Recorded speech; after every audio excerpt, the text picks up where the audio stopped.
কথা বলেন ঠিক না বেঠিক? আমরা আইন চাই কি চাই না?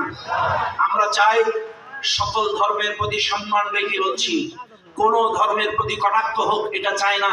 তবে 90% মুসলমানের দেশে আল্লাহকে নিয়ে রাসূলকে নিয়ে ব্যঙ্গ করলে তার হবে ফাঁসি। এটা অনতি বিলম্বে একটা আইন বাংলাদেশে করতে হবে। আমরা কে কোন দল করি জানি না, সবাই মিলে আমাদের সবার কাছে প্রস্তাব থাকবে প্রধান উপদেষ্টার কাছে, অনতি বিলম্বে একটা আইন করে। দুদিন পর পর রাসূলকে নিয়ে গালি দেয়, 2 দিন পর পর নবীকে নিয়ে গালি দেয়, 2 দিন পর পর আল্লাহকে নিয়ে গালি দেয়।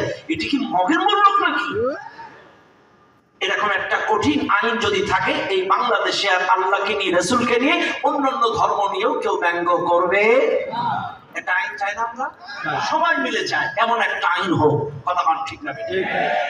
বাইরে আমার কষ্ট পাচ্ছেন নাকি?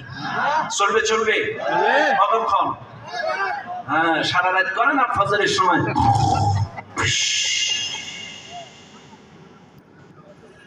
শুনে নেন দুনিয়ার মানুষ। 2 নম্বর প্রশ্ন, হারিস ইবনে হাবশা প্রশ্ন করলেন, ইয়া রাসূলুল্লাহ, ইয়া হাবিবাল্লাহ। মনে রাখবেন দুনিয়ার মানুষ, 2 নম্বর প্রশ্ন, আমি আবারও বলছি 2 নম্বর প্রশ্ন।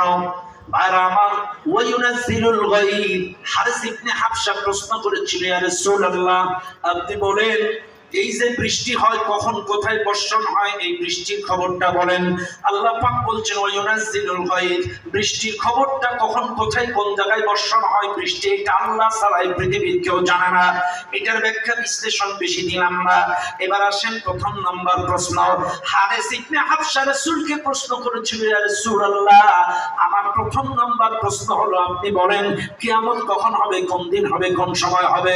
আল্লাহর কোরআন, ইন্নাল্লাহা ইনদাহু ইলমুস সাআহ, নিশ্চয়ই কিয়ামতের জ্ঞানটা আল্লাহ ভালো রাখে, কিয়ামতের জ্ঞানটা আল্লাহ ভালো রাখে। মনে রাখবেন এই দুনিয়ার মানুষ, এই মাহফিলে যারা আছেন একটু বুকে হাত দিয়ে আমার সঙ্গে জবাব দেন, কিয়ামতের খবরটা একমাত্র কে জানেন? আল্লাহ। আরো জোরে বলেন, কে জানেন? আল্লাহ যদি মানুষকে বলে দিত অমুক তারিখের অমুক মাসের অমুক দিন কিয়ামত হবে, চাইলে তোমরা তো মৃত্যুর 10 দিন, কিয়ামতের 10 দিন আগের থেকে নামাজি হয়ে যেতে। দুনিয়ার মানুষ, বেশি ব্যাখ্যা বিশ্লেষণ নয়, রাত যেহেতু অনেক বেশি হয়েছে, এবার আসেন এই আয়াতের তাফসীরটা করতে গিয়ে, এই তাফসীরটা পড়তে গিয়ে আমি তাফসীরের মধ্যে দেখলাম তাফসীরে নূরুল কোরআন 30 খণ্ডের তাফসীর। এই আয়াতের তাফসীরটা দেখতে যে